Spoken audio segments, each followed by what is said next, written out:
Bonjour, alors dans cette vidéo on va parler de Facebook et on va voir en fait comment choisir de bonnes audiences. Alors j'en ai déjà parlé dans plein de vidéos, les différents types d'audiences qu'il y avait. Aujourd'hui on ne va pas se focaliser sur les audiences basées sur vos propres prospects, c'est-à-dire l'import de liste de prospects, l'import de liste de clients ou éventuellement de membres d'une page fan pour créer des audiences similaires. On va voir comment on crée en fait des audiences de zéro pour aller toucher une nouvelle cible sans viser trop large, sans viser trop ciblé. Donc c'est parti, on va faire tout de suite.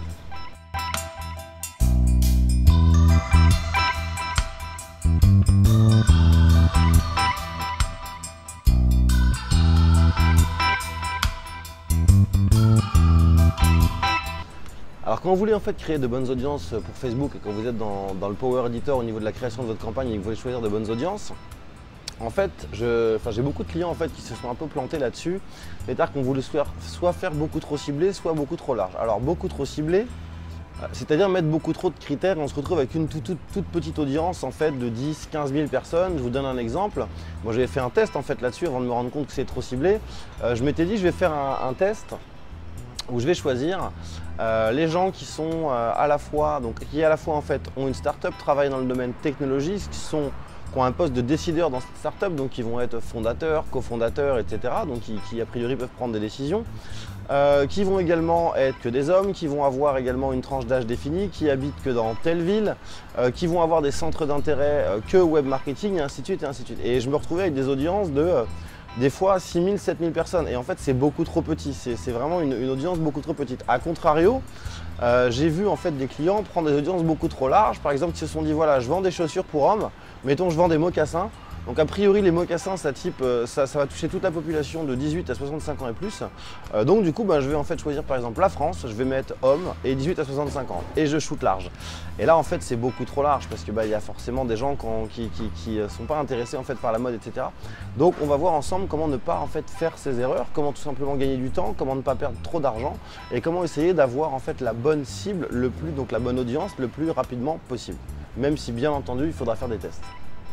Alors en fait la première chose à faire c'est de savoir qui vous voulez viser, entre guillemets, votre avatar client comme on dit.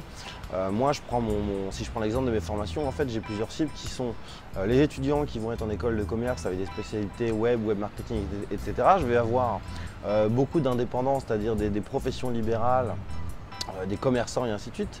Ça c'est entre guillemets pour le hors ligne. Et puis en ligne je vais avoir on va dire les start-upers, je vais avoir les blogueurs, et je vais avoir les e-commerçants qui ont des sites e-commerce. Ça c'est sur le papier.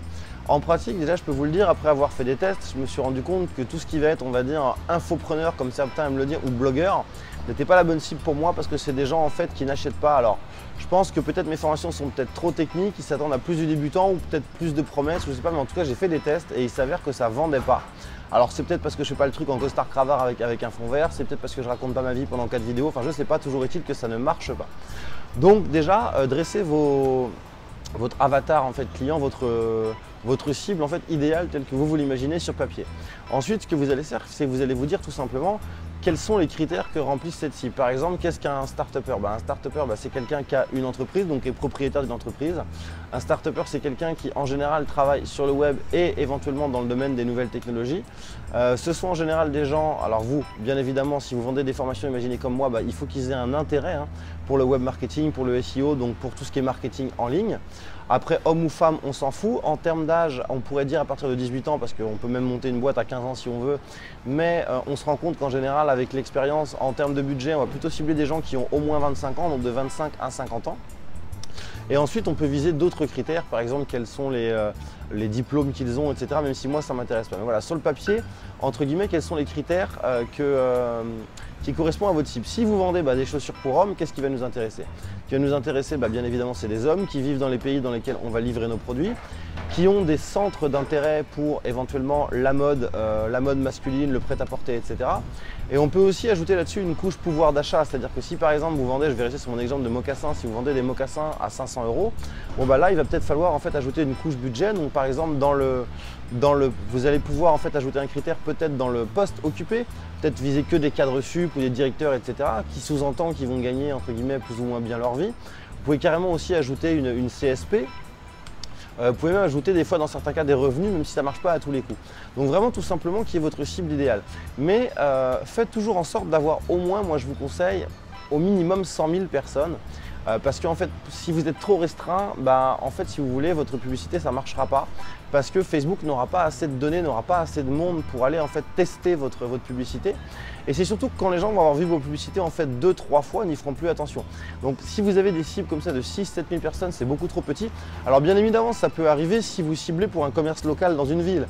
Si par exemple, si vous avez, moi je suis originaire de Saint-Malo, si vous avez un resto à Saint-Malo, rue Ville-Pépin, et que vous ne visez que les gens qui sont par exemple dans cette rue, ou en tout cas qui ont été de passage dans cette rue récemment, parce que ça c'est possible sur Facebook, de viser les gens qui habitent dans un endroit précis, ou alors qui sont venus récemment, ou alors qui ont prévu d'y aller.